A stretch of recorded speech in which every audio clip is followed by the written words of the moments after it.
देखिए, हमारा मानना है कोई लोकतंत्र की हत्या नहीं हो रही। भाजपा बेनकाब हो गई कि किस तरीके से वो एक पत्रकार के पीछे खड़ी है। आपने मैंने जेल नहीं भेजा, जुडिशियल जज साहब ने उसको जुडिशियल उसमें भेजा है, कस्टडी में। अगर इन्हें लगता है लोकतंत्र की हत्या हो रही है इनके सत्ता में रहते हुए, हमारी तो 4 राज्यों में सरकार है और 2 में केंद्र शासित हमारी सहयोगियों के साथ सरकार है।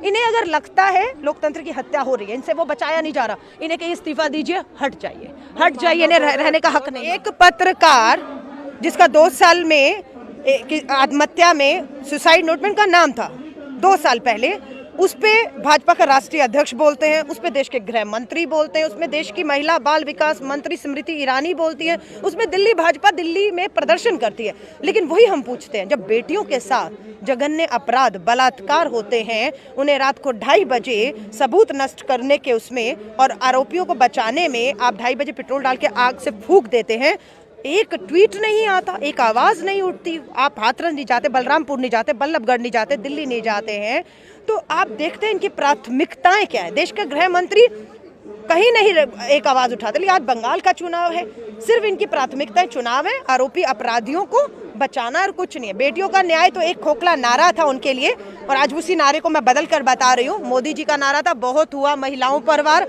अब की बार मोदी सरकार, हमारा अब ये नारा है बहुत हुआ महिलाओं पर वार, अब नहीं चलेगी देश में ये कायर कमजोर मोदी सरकार जो बेटियों को न्याय नहीं दिला। ऊपर तबका लगा गोदी मीडिया, उन्हीं का एजेंडा चलाते रहते हैं। किस तरीके से जून से लेकर जुलाई अगस्त सितंबर बिहार चुनाव ना होता तो सुशांत सिंह को न्याय भी देना है, ये कभी किसी दिमाग में भी नहीं आता। लेकिन जून तक चीन के बॉर्डर पे सरहद पे तनाव था, उससे ध्यान भटकाने के लिए, बिहार के चुनाव में उसका लाभ लेने के लिए, पूरा एक षड्यंत्र के तहत उसको न्यूज को एक तरफा इनके द्वारा चलाया गया।